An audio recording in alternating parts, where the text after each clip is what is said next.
Welcome, everybody, to this episode of the Growth Focus podcast, where tech leaders come together to talk all things tech regarding growing their company and growing careers within our industry. In this episode, I'm really excited to have Michael Millstein from Blueprint.tech, and we're going to be sharing his expertise and his insights into business growth, the challenges we have today, and how we're overcoming them. So without further ado, Michael, if I could just ask you to introduce yourself and tell us a little snippet about your history, where you come from, and how did you get to today? Sure. Well, Gary, first off, thanks so much for having me. I appreciate it. I'm excited for the conversation today. I think some of the best tidbits that I got through my career were through podcasts like this. So I'm super excited to share a little bit about kind of my story, my growth, and some of the pitfalls and some of the areas to look out for, for whether they're new entrepreneurs or organizations going through change. So excited. But to kick it off, my name is Michael Millstein. I'm the Vice President of Revenue at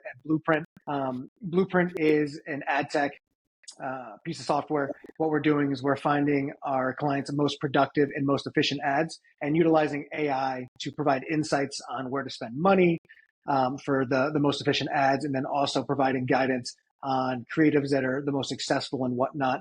And the whole goal essentially is to, again, find ads that are the most productive. And number two, and productive means producing the most results. And number two, driving our clients to finding the most efficient ads. So spending the least amount of money for the most amount of results. We're seeing just tremendous growth. Some of our clients are spending north of 150 million a year on advertising, all the way down to clients spending $1 million. So that's the quick plug on Blueprint. Would love to talk a little bit more about that down the line. But a little bit of my history. I've been a startup person my entire life. I was the first salesperson at a 10-person company. What was that, 2009, 2010? It was my first gig out of school. And very fortunate because clip myself to the back of what would be a future unicorn. So I, along with the founder of that company, we grew that company to about 15 million in the first 5 years. So saw some really tremendous growth. But then, an aspect that it's kind of near and dear to my heart, and we can spar back on this one, Gary, is around private equity. We had private equity come in about 5 years into the deal. And then in that final 5 years, we grew it from about 15 million to about 150 million in revenue and saw that exit. I think it was for 1.4, 1.5 billion, which was really exciting. And the reason I love having these conversations is because there's really kind of two places of education, one on the early end, getting a business off the ground, and then one on the latter end, which is scaling a business, right? And so I did the getting it off the ground part myself, but then I saw some really amazing leaders come in and scale the business. And kind of just some of the pieces they built out were very interesting to see. So excited to talk a little bit more about that and answer some of the questions we have.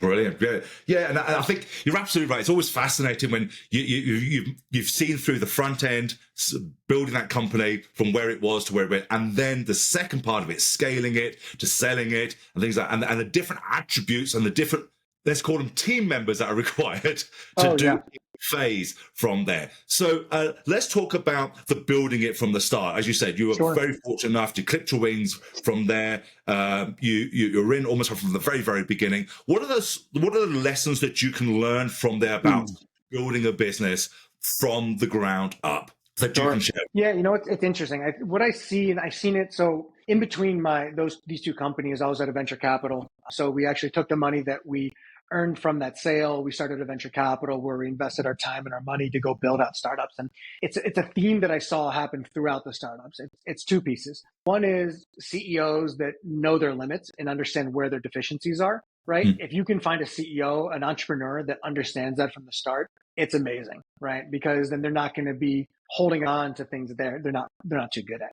And the second is hiring people who have really good credentials but aren't cut out for the startup life. Right. A lot of times you see CEOs who are new entrepreneurs who are new to this, and they will fall for someone who had a very successful career, who's a very successful person, but they're built for larger organizations. They're built to have a team underneath them. And so kind of to answer that question, one thing that I think can drive a lot of success at these early stages are finding people who are smart, who are adaptable, and who are gritty. Right. I think that's number one, because if you can find someone who can come in, make the business kind of their own in a way, take ownership over their areas of the business, and not only be a leader and someone who guides the organization, Mhm. but someone who's willing to get their hands dirty and build out very baseline functions of the business. That, and I'm going through that again now, right? At Blueprint, where it's like four of us in the business on the business side who are not developers, right? And when you Yeah. need sales collateral, when you need marketing collateral, when you need anything, guess who it falls on? It falls on us, right? It doesn't fall on another team member or some outsourced company. Right. And so I think, as you're getting going, one thing to really think about is hiring team members who not only care about the business, care about the problem that you're solving, but are willing to get dirty, willing to get gritty to solve the problems that the business have at that time. Right. Because the worst is you spend a lot of money on someone who's been there and done that. Yeah. And then they spend 3, 4, 6 months kind of spinning their wheels, trying to figure out how to get things done when that was really Mhm. never their core strength. They're very good at the vision, very good at the strategy. And what we like to call it is like right person, wrong time. Yes. Yes. And you see that a lot. Is that Yeah. something that you've seen too, Gary? Have you experienced that? Yeah, absolutely. And I think you one really good nugget there that I'm going to share for those who probably picked it up or even if they missed it is the team member who shares the vision, because it's really hard to grow a company if you're all individuals. Yes, they might work there, but if they don't share the vision Mm-hmm. and the direction that you want to go in, it's almost like ingredients of a recipe all doing different things without coming together to make the one thing. And hiring for attitude is another thing. It really is. Yeah. And that is a great book for those of you who haven't read the book, Hiring for Attitude. Whereas if you hire for history, then you have the right person at the wrong time.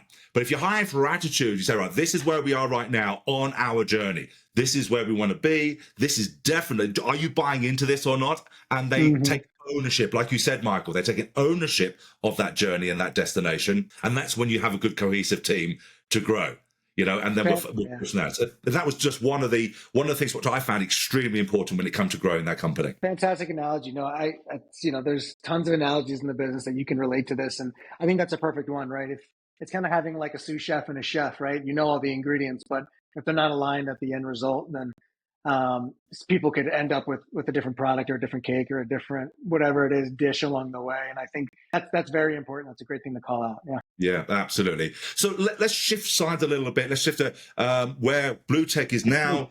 AI. AI is almost on everyone's lips. Whenever we're talking with doing interviews here, or I'm talking with my clients, or we're at an industry function, AI comes up in some shape or form. Yeah. But it's also it's because it's on a curve. It hasn't reached its high level yet, or where it can show what it can really do. There's a lot of misunderstanding. We find a lot of misunderstanding with what people really understand AI is and what it can do. And like everything else, when there's misunderstanding, there are people who are scared of it. You seem to have caught it, grasped it, and say, right, we know what we're going to do with it. Explain to us, how is it you've captivated this part of AI to help your company today? Sure, Gary. No, and I'm going to start off I'm going to take it back 10 years. Do you remember the cloud phenomenon? Yeah. Whatever that was, 10, 15 years ago, when 10, everything was 12 cloud. years ago. Yeah, we used to do tons of events in my old business, and every single time we'd go to one of the big Microsoft Tech Ed, VMworld, RSA, every single booth had a cloud over top of their booth, and they were touting being in the cloud. The funniest thing is we've been in the cloud for 30, 40 years, 50 years, right? Ever since the internet existed, we were storing some sort of data somewhere. AI is very similar, right? We're both using very smart computers. We both have cell phones. These all have smartphones, I should say. These all have AI built into them. That's a thing. What we don't realize, and I think what's happened in the last 4 to 6 years, is that AI has been morphed into something that is generative, around this whole generative idea of AI. But that's not the entirety of AI, right? You have machine learning, and then you have large language models, and they're two very separate things. People get scared, to your point about AI, Gary, because they're thinking about the latest meme or the video of a Donald Trump or a Joe Biden, someone putting text or voice over or using the AI voice translator to sound like their voice and making their mouth move differently. And that's why businesses are creating these AI policies and freaking out about AI and getting very, very scared. However, what I think businesses aren't thinking about, and what they're not realizing, is that AI has been around, and there's very, very powerful tools utilizing machine learning algorithms that can crunch numbers at an extremely high rate and extremely fast, right? And what they can do is they can do the job of 10 humans in a matter of minutes, right? And so, yes, you're right. I think people, number one, are scared of AI. And I think they're scared of AI for that latter reason, but we shouldn't be, right? We have to embrace this. This is something that, we think 30, 40 years ago, I remember when my dad was working, right? And he brought a fax machine home, for example, right? And that was kind of on the edge of the internet, right? And everyone's like, not everyone. There was a huge swath of people who were scared of moving to the internet, scared to move to file systems online, right? There's people that had hundreds of filing systems behind them where they put everything, right? Yeah. And it's I think it's a very similar evolution here with AI and where we are. I think it was a podcast I was listening to recently. I don't remember. I hate to be that guy on the podcast talking about a podcast I don't remember, but they said that there's three things that have been like very instrumental. It was fire, it was electricity, and it was AI. And the thing that was super interesting to me is they completely skipped the internet because they believe that the AI is that much more revolutionary than the internet in that sense. So I'm really excited to see how things continue and evolve. And the one thing I will say is let's start with what we know, with what we've been using, right? And that's something that we back into in our platform is why do we have humans doing jobs that they don't need to be doing? Humans are built to be creative. Humans are built to strategize. Humans are made to build direction, right? Let's use the technology and the power of that technology that we have today to do the stuff that we're probably not good at, the stuff that we're error prone to, and the stuff that doesn't take human creativity and human thought to get to a viable answer, a viable solution. Yeah. So really using AI in its place, really, and becoming the master of AI rather than AI becoming the master itself, and utilize it. Because I think, again, having spoken to a few people, one of the challenges they are having is I spoke to a cybersecurity guy and he goes, well, we are constantly trying to outlearn and outbeat the AI because AI is learning from itself. We create a security system for it. It learns from that. We have to build from that. But I think that's just part and parcel of keeping AI in its place. It's really a part of saying, right, we are the masters. And yes, you're very, very powerful, but we're going to use you for what you are good at. So that being said, let's move across to team members now. Like you say, a really well managed, let's call it that, a well-managed AI system can really replace a good handful of team members. How are you finding AI affecting your ability to get good team members today? Fantastic. No, that's a great question. And this one I will remember. So I listened to a man named Sean Watson from a company called Trend Hunters. He's the CRO there. He and the CEO came and spoke at a forum that I attended. And I'm going to be frank, my knowledge of AI has really expanded in the last 8 to 12 months specifically since I've been working with Blueprint. And because I had the same fears and the same thoughts and the same reactions that most people did was, you know what, let's not play with it. Let's see what happens before we start to interact with it and start to use it. And the one thing that Sean shared specifically, a few things, but the one thing that stuck out was kind of what I mentioned earlier. It's here to stay. And we've been using it for a very long time. So we might as well learn how to use it the right way, right? And use it to our advantage. And the one thing that he taught me, and it's the reason I really started delving into it, was it's very smart, it's very useful. Why don't you start using it on a daily basis? We all use Google. Google has some level of AI previous to Gemini that was built into its search algorithms, right? Like crunching stuff at a super high rate, looking across the internet, doing some very, very cool stuff. And so what he told me was, hey, instead of using Google, use GPT 4.0, right? Use the most recent version and just start to utilize that in your process. And instead of going to search on Google, go search on GPT. And then you're going to say, I have another question. I'm going to utilize it for that. I have a question about my company. Feed it the website. Start asking it questions about that. Feed it the content that you've produced. Start asking questions about that. What do people care about? It got to the point where now what I do on a daily basis is after every one of my conversations, which I use another AI solution. I don't know if I can plug it or whatnot, but it's a call recording solution called Fireflies. Fireflies. It's exactly the same one I use. It's probably doing exactly the same thing in the background for us now. Exactly, right? And so that provides a transcript.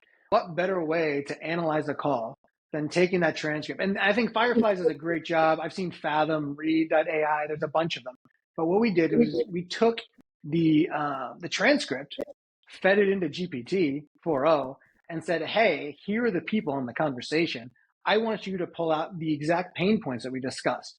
I want you to pull out where there was inflection in the voice, right? Like you can, if you upload the audio transcript, the audio recording, excuse me, where was there inflection in the voice? What caught the eye of the prospect, right? It's so smart that it can actually start to pull out specific aspects, and it creates all of my post-call notes, right? So I'm using Fireflies as a great like shorthand. Okay, what happened? You know, if I need to go rewatch the video, if I want to see how they personally reacted because I remember something that I said in the call, very fantastic tool. But I'm using GPT now to then pull out almost like directional aspects of the conversation of what to do next steps, all that fun stuff to help me inform my post-call notes and then the email follow-up and then the next conversation. Additionally, I mean, there's tons of tools specifically in the sales world that can do lead gen for you via AI, right? So you can plug that into LinkedIn Sales Navigator, you can plug it into Apollo, and it can start utilizing their AI to start navigating the different directions of how to get into a business, of who to communicate with, what kind of messaging to send to them. It's very, very powerful. You know, Abton, the founder of Blueprint, and I, we typically say that ChatGPT 4.0 was our 7th or 8th hire at the time because we're utilizing it for so many different aspects of the business. Last one before I'll kind of push it back onto you, Gary, but after our webinars, what we do is we feed the transcript into the webinar, the transcript of the webinar into GPT and say, build us an ebook. Here's the previous ebooks that we've written. Here's our brand. Here's our tone. Now write us an ebook on brand, on tone. And we want you to talk about X, Y, and Z in a very specific manner. And guess what? We get a 75 to 80% done ebook within a couple minutes. And then we iterate on that over the next probably 25 to 30 minutes till we get it to about 90, 95%. Then we put it into a Google Sheet or a Microsoft Word document. We edit it. We send it to a copywriter to make sure it's fine. But we just took away 3, 4, 5 days of waiting back and forth between a copywriter, between, you know, our marketing team, between whatever it may be. We consolidated that down into 45 minutes together, and then maybe another day to get back from a copywriter just to make sure everything's super clean, right? So if you think about the time that just saved us, it's incredible. Yeah, I totally agree with that, because having authored 2 books now, one of the things I find really good is the AI, the abilities, you know, you say Chat 4.0, to be able to take my tone, take my tonality, take my personality, which is really important when you're the author, when you're creating something for other people to consume. You want it to be you. You want it to be as authentic as you possibly can. And GPT 4.0 does that very, very well. But as you say, it's a time-saving thing. It really does. It really does help you so you can move on and do other things. But the fact is, you can get something done and dusted and out now, produced and gone, you know, in a fraction of the time that it used to take. And that's just one aspect of business. Exactly. And if you think about what I mentioned earlier and how you said it, how it makes us more efficient. If you think about how you could, if you think about, again, like we went back and I made that suggestion of like, hey, you know, we had to build an ebook. We want humans. Sorry, I'll bring it all back. We want humans to be creative. We want the AI to do the menial tasks that we don't need to accomplish. We created the webinar. We created the talk track. We're the ones communicating. We're the ones that set the tone, right? I'm not offloading any of that to GPT. Well, the only thing I'm offloading is the synthesizing of all that information into something much more digestible. Exactly. And so it's funny. I had a quick anecdote on the people that we work with on our paid media marketing today. He was like, hey, like we're about to launch this thing. Can you write a quick email sequence? So I went to GPT. I was like, this is what I want to do, write an email sequence. And I sent it to him just to see what his response would be. And he's like, you wrote this in GPT, didn't you? And I was like, yeah, I did. He's like, dude, this doesn't sound like you. And I was like, okay, I just wanted to see if you would catch it, right? I wanted to see, I wanted to see if you caught this, if it made sense, or if I could pull one off on you with GPT. So then, of course, what did I do? I went and pulled a bunch of my previous sequences that I've written, a bunch of the one-to-one emails I've written, put them in a document, upload them to GPT. Hey, there's my tone. This is how I want to communicate. Then rebuilt that entire sequence, and it came out again 75, 80% there. Tweaked it a little bit till it got to 90, and then we finalized it, outside of GPT. So again, very, very powerful. And to the point that I made and you solidified, It's not taking over our creativity. It's not taking over our ability to be the strategic, drivers of the business, but it's going to make us so much more efficient that, when tasks used to take us so much more time, a week, 2 weeks, 3 weeks, it's now done in a couple of days. It's incredible. Yeah, exactly. We can do it in a tenth, maybe 20% of the time that it used to take us from there. Yeah. Now, that's a brilliant point for us to segue now. We've talked about lead gen, we've talked about team members and whatnot, marketing and etc. Let's just segue to next door, the next step, sales. Sure. So obviously, VP of revenue, what you're currently doing, what you did in the past, and compare it to what you did in the past. How is AI working to its most effectiveness within the sales environment? Lead generation is pretty straightforward what they're doing. But how about in the sales? Do we still need, in your opinion, good, strong human beings in there? Is there a big element that AI can take over from it? Or is it really taking a more of a back seat towards the sales and revenue generation side? Sure. Yeah, no, Gary, that's a great question. And I think it's a complicated answer. And I think we have to start with the type of sales that we're talking about. Are we talking about enterprise sales? Are we talking about, mid-market? Are we talking about SMB? Or are we talking about D2C? Right? Like what type of sales are we talking about? And I think you can break that out into a few different models. And I think for D2C and I think for SMB, you might be able to implement some sort of AI bot. I know Apple released one about a year or so ago where it can actually answer the phone, make calls for you. And it was funny. I listened to it. It made a sales call, right, in an SMB environment, and it handled objections. It changed from system A to system B response, right? So it made the human on the other end believe that it was talking to a real person. And it ultimately drove them to buying the new AirPods Pro Max or whatever it was, which was like blew my mind. I was like really exciting. But again, this isn't enterprise sales, right? This is D2C. It's very low level, high ticket item, maybe for an individual, but really low dollar value amount sales. And so, yeah, I think kind of to the point we were talking about, sales in some form is an art, right? At a certain level, it's not. But once you get to enterprise selling and you're needing to navigate different departments, navigate different buyers, different buying roles, CFO versus the champion versus the person who's running that department, right? Let's say CMO, like you're going to have to navigate those places differently. We may be able to get to a point, I think today, actually, there are some tools out there like Gong, for example, that can help you in real time navigate those talking points to the different buyers or buying roles within the organization. So again, it goes back to our initial kind of comment around humans need to be strategic, humans need to be creative, humans need to drive the process. But there's definitely areas, I think outside of the lead gen, like in selling, where AI can provide assistance, make you more efficient. Instead of having to take notes to get back to people, you can have, it can hear a question that the prospect states, and it can pop up an answer for you. So now I can have a direct response to that prospect, and I can morph it, put it in my tone, in my voice, and then keep the conversation flowing, close sales cycles quicker, right? So to your point, is it ever going to take over? I think for the enterprise, for more sophisticated selling, no. And also there's still a lot of people that prefer the human touch. They want to have lunch. They want to sit down. They want to meet in a conference room. They want to meet in a Zoom environment, right? But I think you will see a lot of the baseline customer service, as we've seen already with AI chatbots. I think you will see that start to take over with voice, but it's going to be in D2C, direct to consumer, business to consumer, or in low level SMB sales. Think of, I remember for a long period of time, I think Atlassian didn't even have a sales department. They solely sold online just via choose your pricing because of their market, who they were selling to. They didn't need to.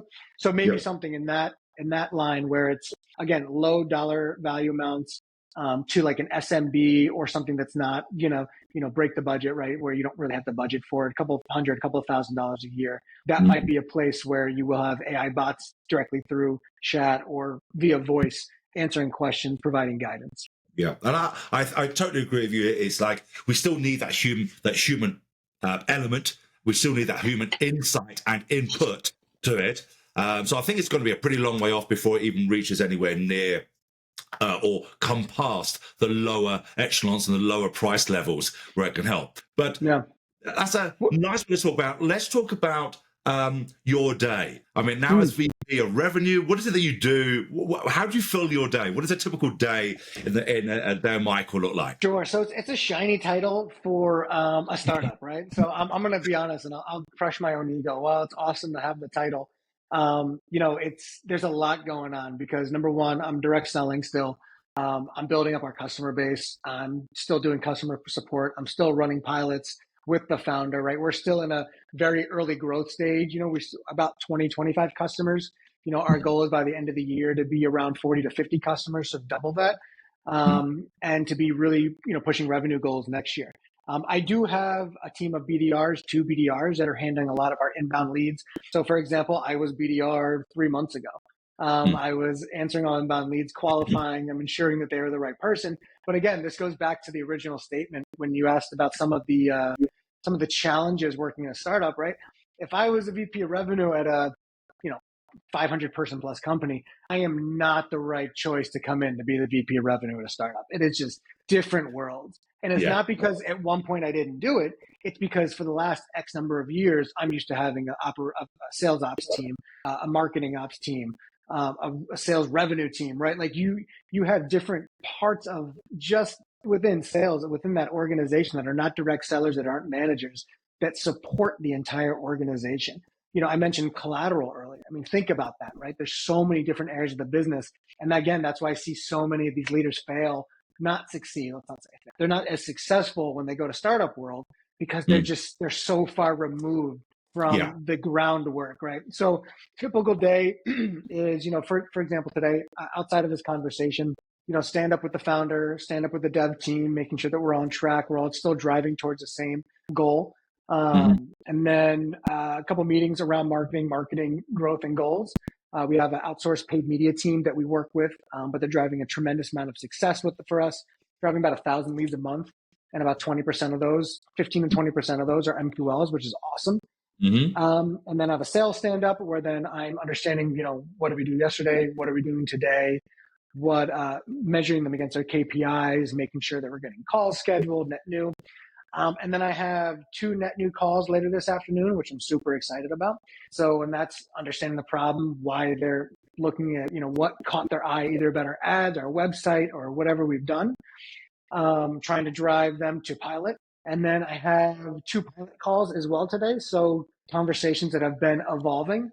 And then also making sure those pilots are successful. And then also communicating. We have Slack channels with all of our clients. So communicating with them, making sure that we're still driving success there, right?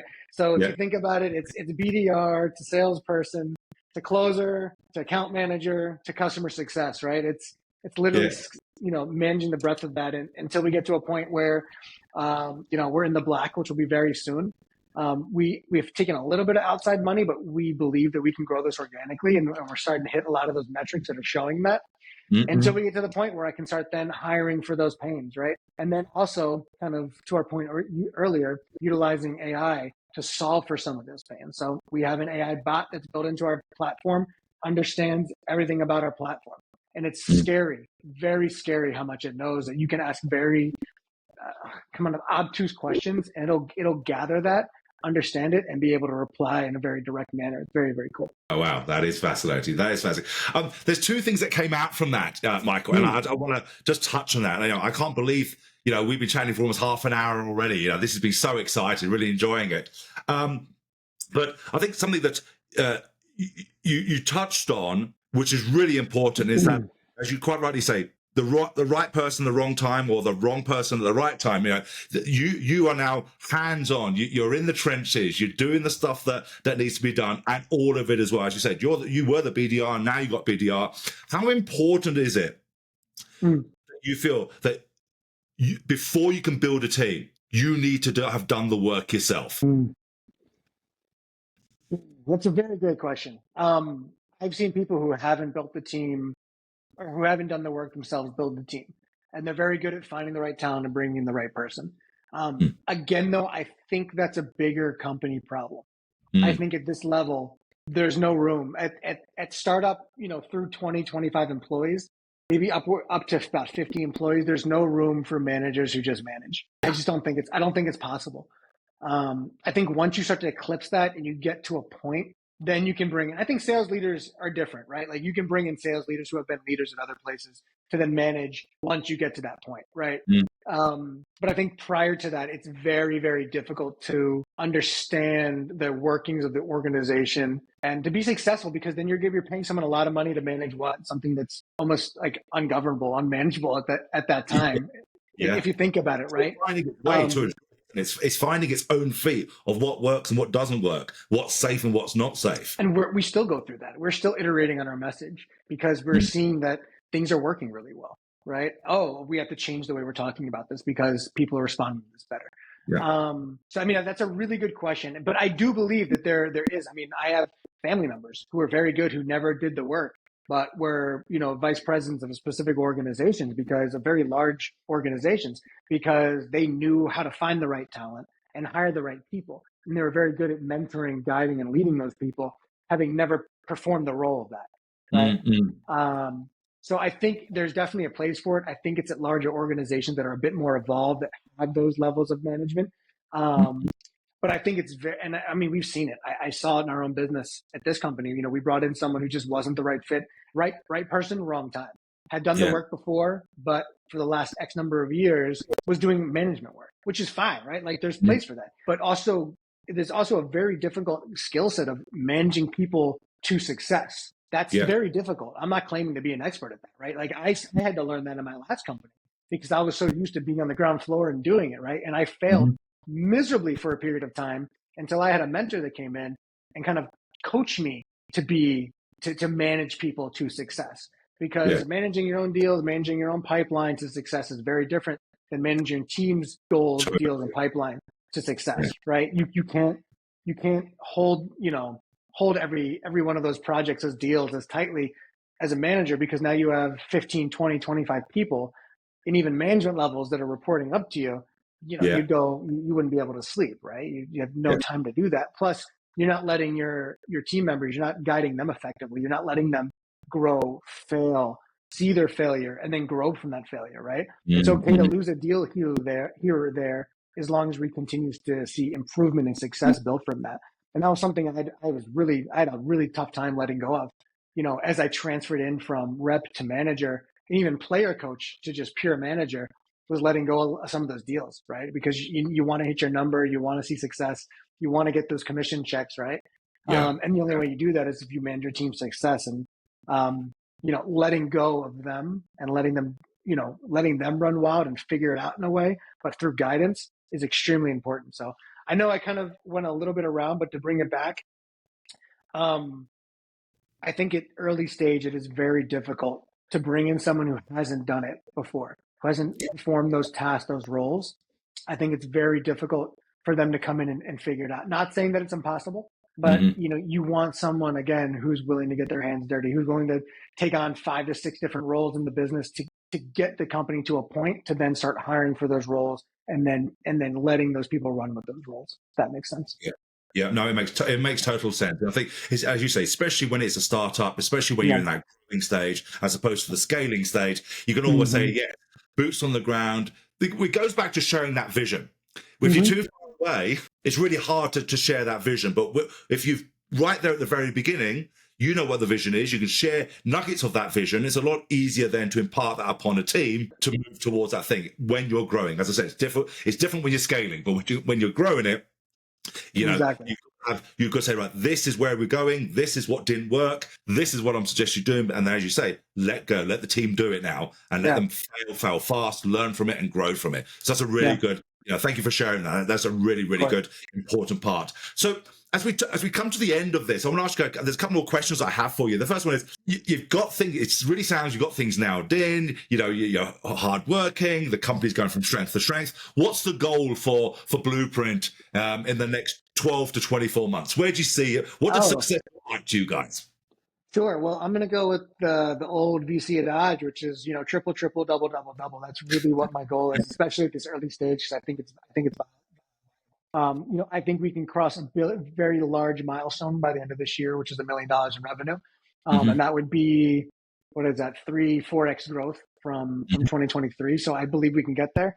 And I think with that momentum, we can definitely triple that for the following year and do 3 million in revenue. So that's my goal. And as I do that, I think for the sales side of the business, I want to expand out. I want to hire at least 1 to 2 account managers to start selling directly, right? Because we're bringing in some very, very interesting clients, just even to our free trial that's based on our website, like, Fortune 500, Fortune 200 clients that are coming in during the pilot phase, either directly to us via our ads or via just ways, our network. 2 is building out a customer success organization as well. I think that's extremely valuable. And I think, it's really hard to ensure the success of your clients when you're not in the D2C space with an enterprise tool without having someone help hold their hand. Outside of that, my founder, Abson, I love him and we work really, really well together, but he cannot be my sole sales engineer, right? We need someone in the space who understands the problem, and it's funny, like when we talk to some of our clients, I want to hire them because like we were talking to an ad ops manager at a very large agency just last week, and they were just asking all the right questions because they understand the job, they understand the problem, and they understand the technology.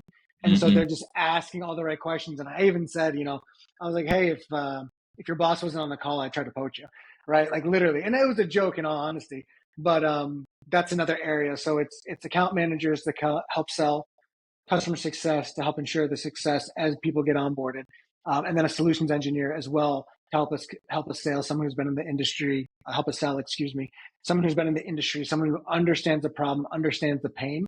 But it's not a quota carrying person, because I believe those are 2 very distinct roles. And I think those are kind of the 3 areas over the next 12 to 24 months, specifically in the revenue side of the business. And our paid media people, if they think that they have enough work to come in full time, I would love to bring them in because they're brilliant people. Yeah, that's brilliant. Well, it certainly sounds that, you got great exponential growth there. As you say, if you can carry on the trajectory you have, I have no doubt that you guys will get there, and it'll be really interesting to, I'll keep my eye on it and to see how you guys are doing as well. I've got one more loaded question as we wrap this up. I've got a bit of a loaded question for you, Michael. Exciting.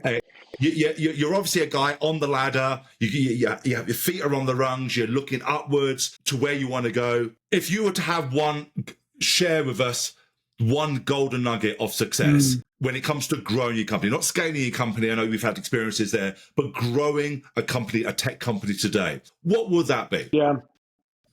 As a founder or as like a founding team member? Yes. Founding team.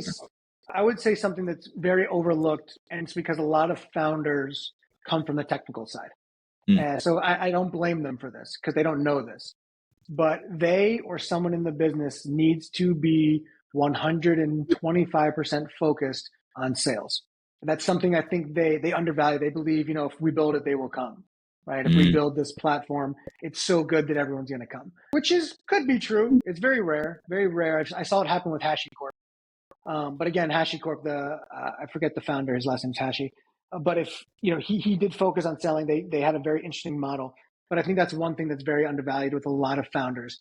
They believe if they build it, it'll come. And the one thing as well is that you're not going to get feedback on your platform. So I'll give you 2 nuggets. One is someone has to be focused on selling the platform, selling the product, selling the service, whatever it may be. 2 is if you don't, you're never going to get feedback to iterate, and you need to iterate. I'm not saying to abandon the growth goals or the platform goals or the service goals or whatever you're selling, the goals of that platform. What I'm telling you is that you need to be okay with saying, oh, I'm not solving this problem that everyone's having. We need to solve it a different way. So pivoting is good. There's a book, I forget it. You probably know the author of it, Fail Fast, right? Yeah. Oh, what's it called? I can't remember the author of it. I have it somewhere. I don't know where it is. But Fail Fast. Over there. So we both have it, right? Fail fast. Like if you're going to make a change, make it quick. Fail quick so you know if it's going to work or if it's not, or it's not going to work, so you can iterate. One thing I had a mentor in my life who taught me a lot was that you learn a lot more. Everyone has this one, right? It's corny, but you learn a lot more from failure than you do from success. Yep. Because when you're successful, yes, you can iterate on that success, but when you fail, that's when it gets harder. You're not hitting your revenue goals. You're not bringing. Let's not even say revenue goals. You're not making money to pay yourself, to pay your employees, to ensure the service platform, the widget, whatever it is being sold. right? And so it turns you into a different person to try to find the answers to these solutions.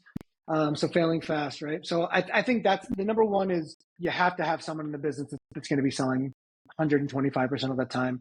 Otherwise, it's just not going to be successful. And if you're getting feedback from your clients, you got to listen to them to iterate on the product and pivot. Absolutely. I think that's two great nuggets. So thanks for that, because yeah, absolutely. Just taking those two, really focusing on them. As I said, yes, the tech people do come from a tech background and think, well, I'm the cleverest person. I made this, so it's got to be great. It's my baby. But yes, you've got to sell it. You've got to be focused on the selling side, which ironically, most tech people don't actually like doing. So you need to have someone that's ready for sale. So I think that's a really good piece of advice. So Michael, it's been great. Thank you very much for sharing your insights and your expertise of us today. How can people get hold of you? What's the best way people get hold of you if they either want to work with you or get to know you? What's the best contact details to get hold of you? Yeah, for sure. So you can go to my LinkedIn. I think it's the LinkedIn URL / Michael Millstein, all one word, or just shoot me an email, michael.millstein@Blueprint.tech. I'm sure Gary will drop it in the notes for the event as well. But Gary, it was awesome being here. I really appreciate you taking the time to speak with me. I'm glad we got connected. I'm sure you have some amazing insights as well, and I'm sorry we didn't get to dive into some of yours, but I'd love to chat, and maybe at another time, maybe about one of your books on AI automation or whatnot. But I really appreciate you taking the time to speak with me and including me on the podcast. And hopefully you can slow down my voice in the podcast rerun, because I know I can talk very fast sometimes. But hopefully this is not our last conversation. And I look forward to, I know this is going live at an event, so I'm looking forward to see how that event goes.